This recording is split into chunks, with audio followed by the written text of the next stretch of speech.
Assalamualaikum anak-anak, bagaimana kabarnya pagi hari ini? Alhamdulillah, luar biasa, tetap semangat, Allahu Akbar.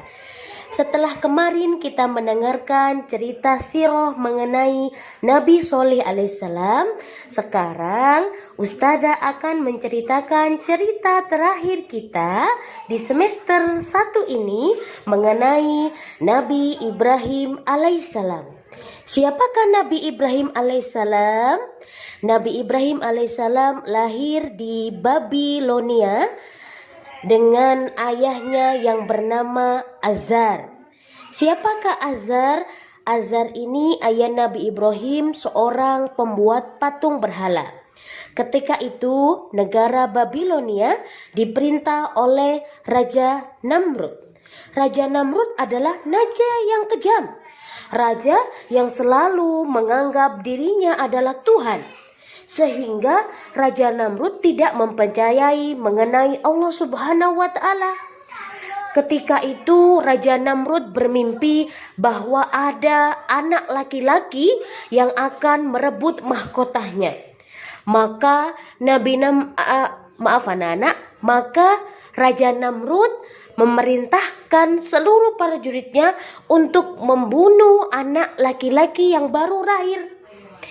Dan ketika itu Nabi Ibrahim dibawa ke goa, diselamatkan, diasuh di dalam goa.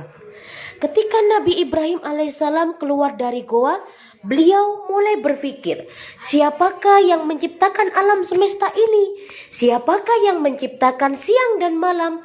Maka Raja Nabi Ibrahim alaihissalam menganggap bahwa yang menciptakan adalah Allah Subhanahu wa Ta'ala. Setelah Nabi Ibrahim alaihissalam mengenal Allah Subhanahu wa Ta'ala, maka apa kewajiban Nabi Ibrahim alaihissalam? Seperti yang Ustazah bilang tadi anak-anak, bahwa ayah Nabi Ibrahim alaihissalam yang bernama Azar ini menciptakan patung-patung berhala. Maka Nabi Ibrahim alaihissalam mempunyai kewajiban untuk mengajak keluarganya menyembah Allah Subhanahu wa Ta'ala dengan tutur kata yang baik dan sopan. Akan tetapi, apakah Nabi Ibrahim alaihissalam berhasil? Apakah Nabi Ibrahim alaihissalam mampu mengingatkan keluarganya? Ternyata Azar, ayah Nabi Ibrahim alaihissalam, melakukan penolakan menyembah Allah Subhanahu wa Ta'ala, tapi tidak membuat Nabi Ibrahim alaihissalam patah semangat. Ketika itu rakyat Babilonia merayakan hari besar mereka. Nabi Ibrahim masuk ke sana, menghancurkan seluruh patung-patung berhala yang kecil, menghancurkannya.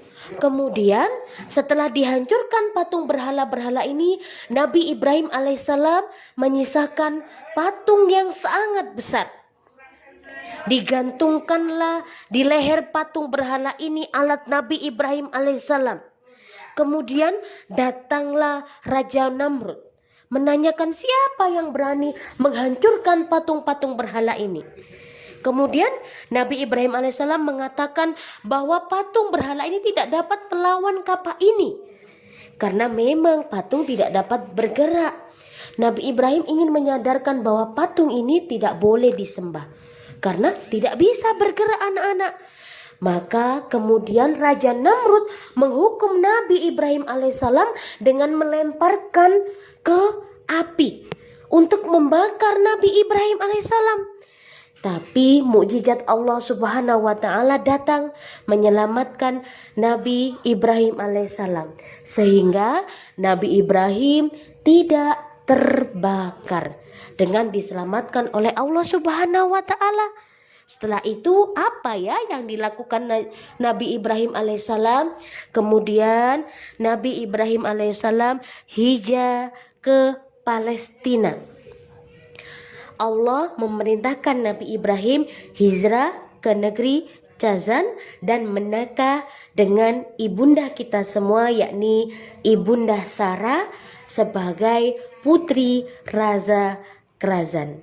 Dan kemudian dilanjutkan dengan hijrah untuk memperbanyak dakwah kepada masyarakat untuk mengikuti amalan Nabi Ibrahim alaihissalam.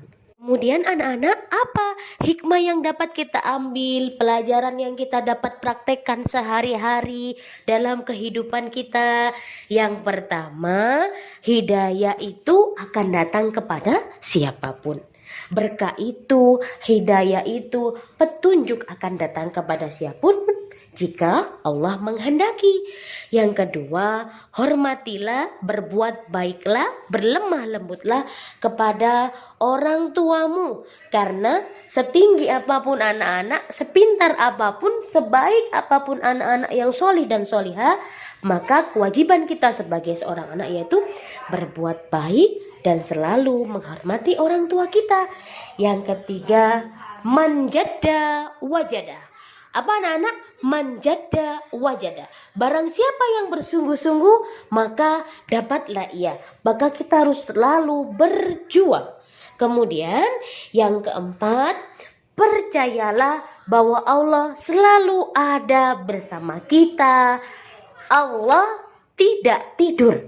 Allah melihat apa yang kita lakukan.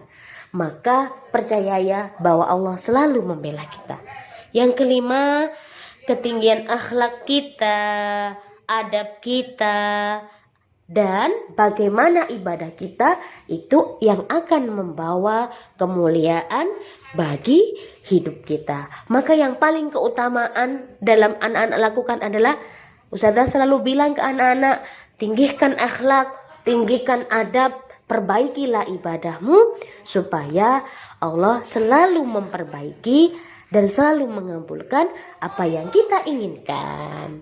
Oke anak-anak, terima kasih. Semoga bermanfaat untuk anak-anak dan anak-anak mempersiapkan untuk